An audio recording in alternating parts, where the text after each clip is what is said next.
Hello viewers, welcome back to my channel Legal Decipher. In the previous video, we talked about Chapter 11 of the Code of Criminal Procedure 1973. If you have not seen that video, you can go and check it. The link is in the description below. So today we are going to talk about Chapter 12 of the Code of Criminal Procedure.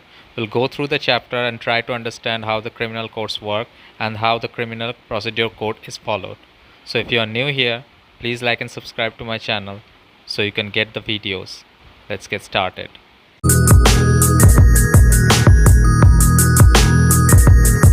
So today we are going to talk about Chapter 12. It deals with information to the police and their powers to investigate. So when a police officer is informed of any offense, then what will be the fate of such information and how the police officers will investigate and what will be their powers in relation to such investigation, we will learn under this chapter.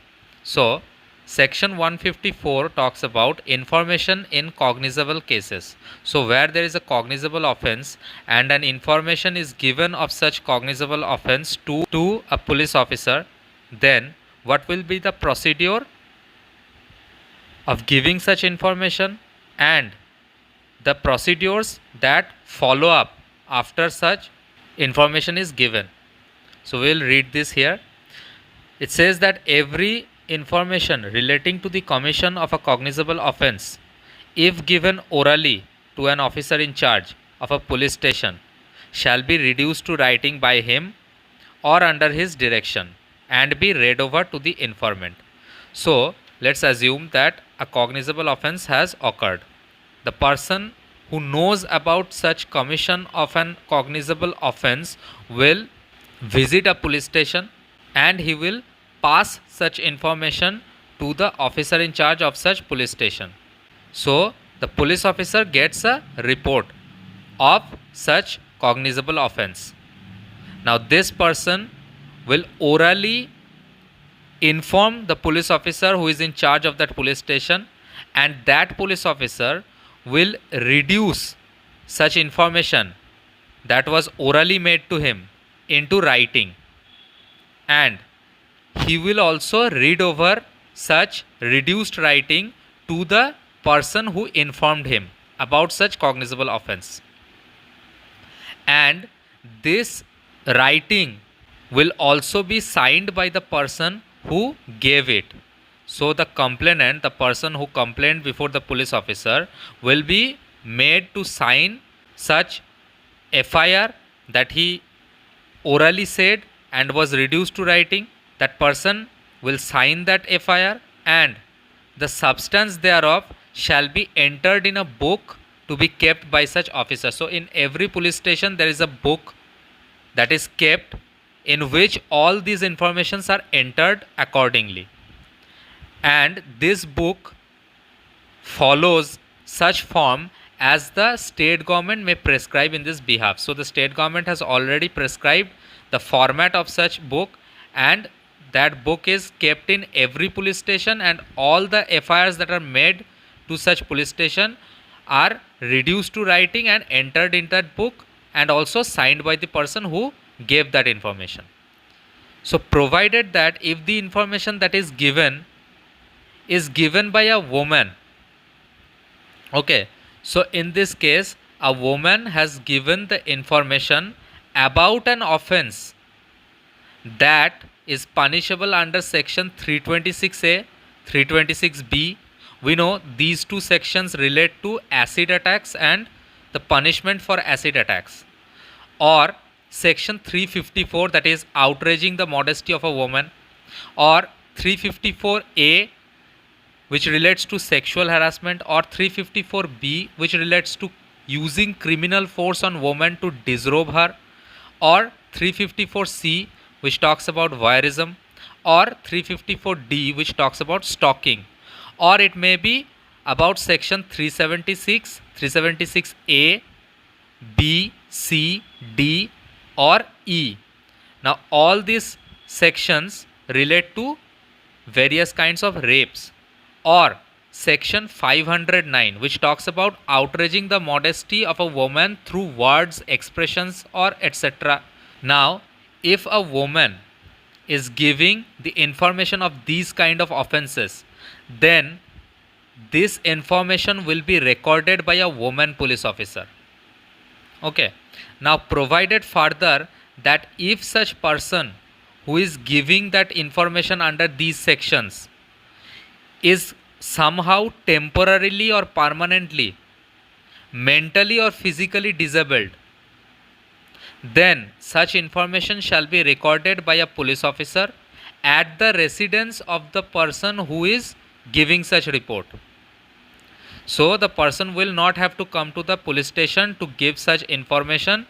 She will be at her home and a police officer will go to her and reduce in writing all the information that she is giving if she is temporarily or permanently mentally or physically disabled. Now this report will be given in the presence of an interpreter or a special educator, as the case may be. Okay.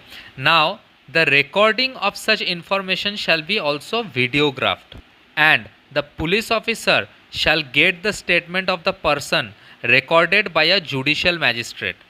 So in this case the police officer will not himself record such statement, rather a judicial magistrate will be recording such statement just like it is recorded under section 164 as soon as possible.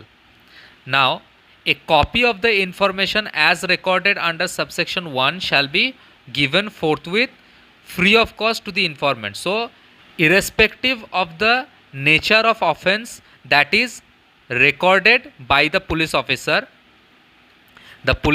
will always give a copy of the information that is so recorded as an FIR to the informant or the person who was complaining. So the copy of an FIR will be given free of cost to the FIR maker, and any person aggrieved by a refusal on the part of an officer in charge to record such information. So what happens if the police officer does not record such statement of the complainant, or if the police officer denies to record such statement, then the person who is so aggrieved shall reduce his information in writing and post it to whom? To the superintendent of police who is concerned there.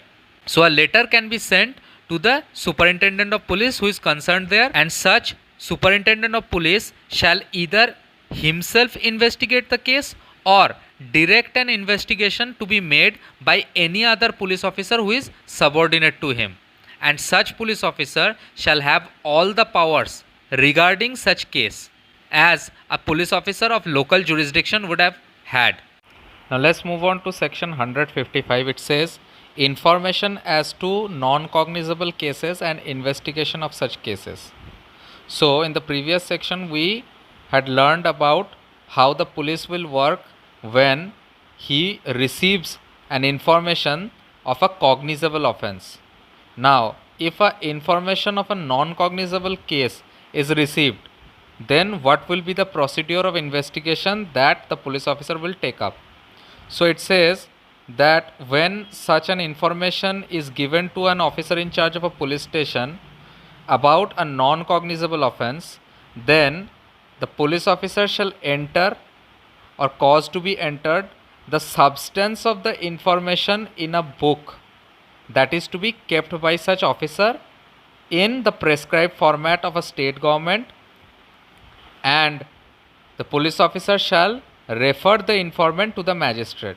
So where the police officer will get the information of non-cognizable offense, then he shall record the entire substance of that information in a book which he will keep in such police station, and that book will be already prescribed by the state government as to what will be the format of such book, and the informant will be referred to a magistrate by the police officer.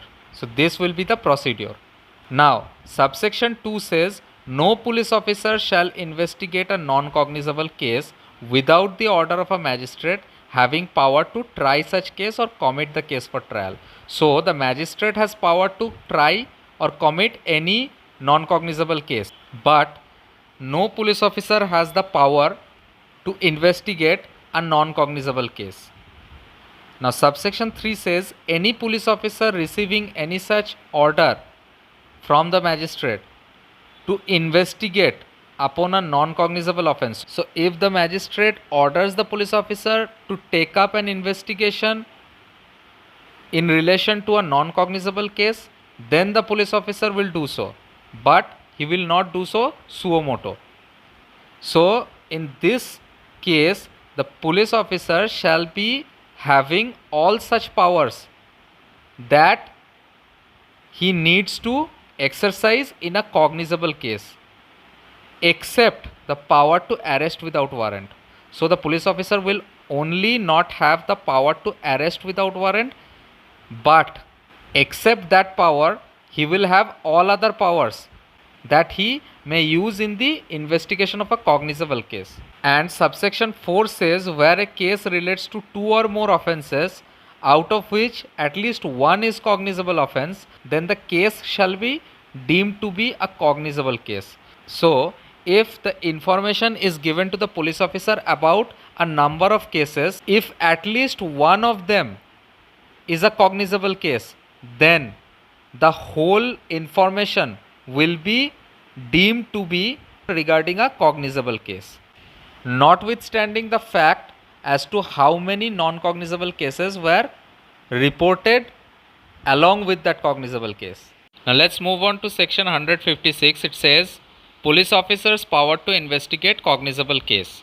So it says that any officer in charge of a police station may, without the order of a magistrate, investigate any cognizable case within which a court having jurisdiction over the local area within the limits of such station would have power to inquire into or try under the provisions of chapter 13.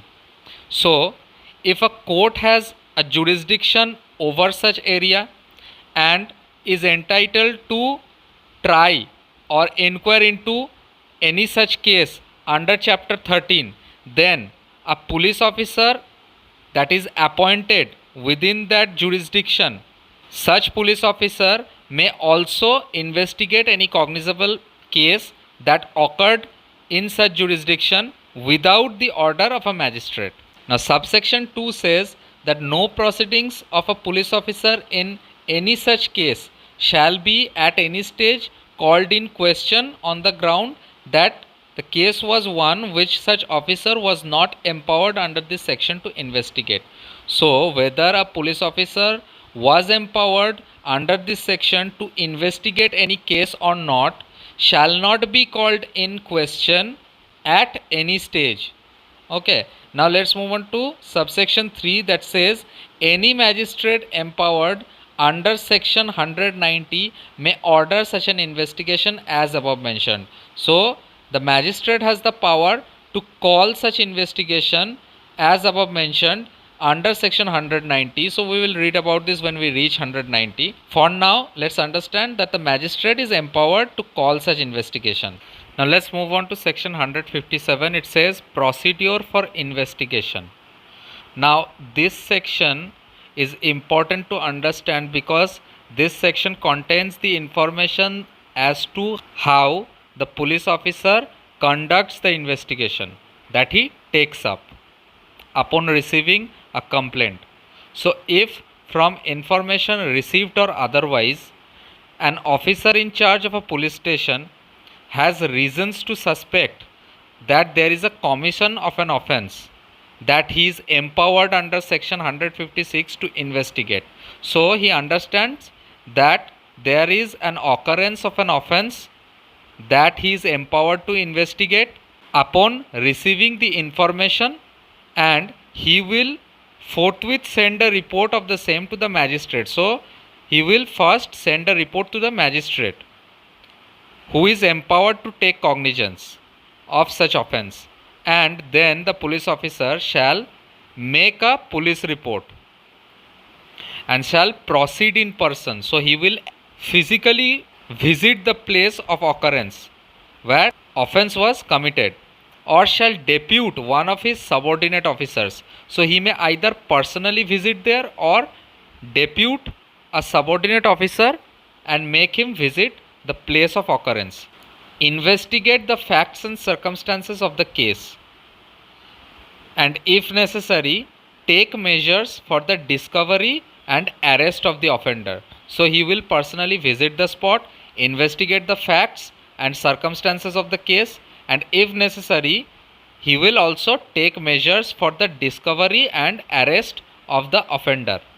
Now, provided that when information as to commission of any such offence is given against any person by name, and the case is not of a serious nature.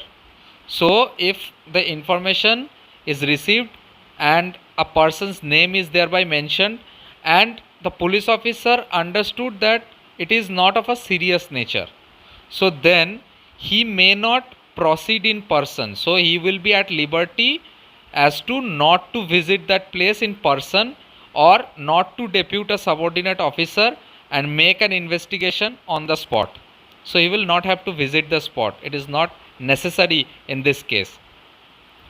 And if it appears to the officer in charge of the police station that there is no sufficient ground for entering into an investigation, then he shall not investigate the case. So he is also at the liberty to not investigate a case if he thinks fit that there is no sufficient ground for entering into an investigation regarding the information that is received thereby. Now, provided further that if the information that is received is in relation to an offense of rape, then the recording of statement of the victim shall be conducted at the residence of the victim, okay, or at any place of her choice. So the victim will be at liberty to choose either her home or any convenient place where she will give her statement, and the police will record such statement, and it will be, as far as practicable, be recorded by a woman police officer, okay, in the presence of her parents or guardian or near relatives or a social worker of the locality. So either of these persons will be supporting the victim, either her parents or her guardian or her near relatives or a social worker of the locality, if neither of these people are present there. Now, in each cases mentioned herein, in the clause A and B to the proviso of subsection 1, the officer in charge of a police station shall state in his report his reasons for not fully complying with the requirements of that subsection. So if the police officer has not complied with the requirements of the subsection 1, then he shall also have to jot down the reasons in his police report as to why he did not comply with such requirements, and the police officer shall also forthwith notify to the informant about such reasons, okay. So the informant or the complaint maker will also be informed as to why the police officer did not investigate the matter. Now section 158 says report how submitted. So every report that is made in the previous section shall be submitted through such officer of police as the state government by general or special order may appoint in that behalf, or such superior officer may give such instruction to the officer in charge of the police station as he thinks fit, and shall, after recording such instructions on such report, transmit the same without delay to the magistrate. So a superior officer may or may not get involved in making the report and submitting it before the magistrate, but in general the police officer who was in charge of that police station will do the necessary. Now what will happen once the magistrate gets the report in his own hands? So section 159 says that power to hold investigation or preliminary inquiry. So such magistrate on receiving such report may take any of these mentioned steps, which includes either he can direct an investigation, or if he thinks fit, he can at once proceed or depute any magistrate subordinate to him to proceed to hold a preliminary inquiry, or otherwise to dispose of the case in any manner provided in this code. Now, according to section 160, a police officer has the power to require attendance of witnesses. So, when a police officer takes up an investigation, then he may by order in writing require the attendance before himself of any person who is within the limits of his own or any adjoining police station, and the police officer believes that this person who is so required for attending him has necessary informations and is acquainted with the facts and circumstances of the case, provided that no male person under the age of 15 years or above the age of 65 years, or a woman or a mentally or physically disabled person, shall be required to attend at any place other than the place in which such male person or woman resides. So the proviso says that if a person is a male and he is under the age of 15 years or above the age of 65 years, or she is a woman, or he is a mentally or physically disabled person, then all these persons will not be required to attend any place which is other than the place where he resides. So if it is a local police station, then it is okay, but they will not be called beyond their jurisdiction. Now, the state government may by rules provide for the payment by the officer the reasonable expenses of every person attending under subsection 1 at any place other than his residence. So if the person is traveling, then the expenses will be provided. Now let's move on to section 161. It says examination of witness by police. So this is an important section. Regarding that, this section has a wide actual application. Now, when the police officer records any statement of a witness, then the provisions of section 161 will be followed. It says any police officer making an investigation or not below the rank as the state government may in this behalf prescribe in a general or special order. Such officers may examine a person orally who is acquainted with the facts and circumstances of the case. So, the police officer may examine any person who is acquainted with the facts and circumstances of a particular case that such police officer is investigating, and he may orally examine such person. Now, such person shall be bound to answer truly all questions that is related to such case and put to him by such officer. So if the person knows anything about the case, then he has to answer truly about all such questions that relates to such case, but other than questions the answers to which would have a tendency to expose him to a criminal charge or to a penalty or forfeiture. Now, if such question relates to any matter that the person knows that if he answers such question, then it would incriminate him, or it would put a criminal charge or expose him to a criminal charge or penalty or forfeiture, then he is not bound to answer those questions.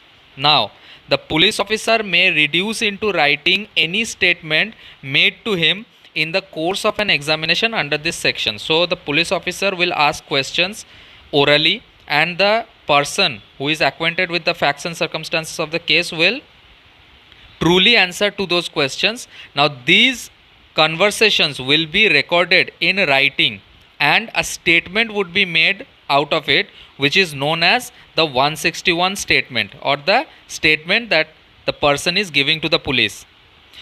And if he does so, then he shall make a separate and true record of the statement of each such person whose statement he records. So the police officer will, for the purposes of the investigation of a particular case, examine a certain number of persons, and all the statements that those persons are giving to the police officer will be recorded separately as a true record.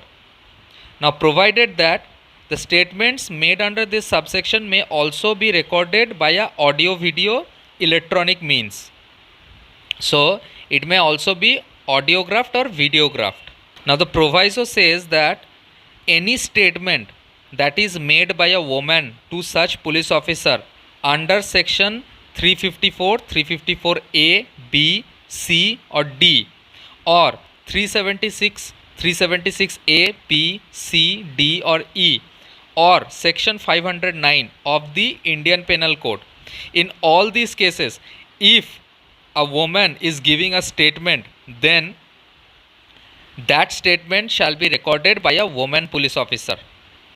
Now it is not written here, but we must understand this, that a statement under section 161 made to the police is a corroborative evidence, which means this statement alone cannot make any evidence for the purposes of this case. A confession made to the police is just a corroborative statement. We will have to prove the case, otherwise these statements made under section 161 will only be provided as a corroboration to the rest of the evidences of the case. So the case will be decided upon more prominent evidences. Section 161 statements will only provide support to those evidences, but we cannot reach to a conclusion while deciding a case upon the basis of only the 161 statements. It is written in section 162 that statements to police not to be signed or use of statements in evidence. So no statement made by any person to a police officer in the course of an investigation shall, if reduced to writing, not be signed by the person making it. So the person who is making such statement will not sign to the statements that is reduced to writing by the police officer. And nor shall any statement or any record thereof be used for any purpose at any inquiry or trial in respect of any offence under investigation. Now the proviso says that when any witness is called for the prosecution in such inquiry or trial, whose statement has been reduced into writing as aforesaid, then any part of his statement, if duly proved, may be used by the accused. So where a person has, for the purposes of this case or investigation, adduced his statement before the police personnel, and such statement has been recorded by the police and reduced to writing, and it is now used by the prosecution to prove the case. So in this case, the accused person or his pleader will also have the right to use such statement, and with the permission of the court by the prosecution, to contradict such witness. So if the prosecution or the accused, any of the parties, wishes to contradict such witness as to what he has said in that statement, then they can do so in the manner provided by section 145 of the Indian Evidence Act. And re-examination of such witness for such purposes will only be for the explanation of any matter referred to in cross-examination. Now nothing in this section shall be deemed to apply to any statement falling within the provisions of clause 1 of section 32 of the Indian Evidence Act. So we know that in section 32 clause 1 it is written about the dying declaration. So this section will not apply to cases of dying declaration or to affect the provisions of section 27 of that act. Now the explanation mentions an interesting topic. It says an omission to state a fact or circumstances. So if the person whose statement is being recorded by the police omits to state a fact or circumstance which appears to be significant or otherwise relevant to the materials of the case, then such omission will amount to contradiction. And whether any omission amounts to such contradiction or not in a particular context shall always be a question of fact.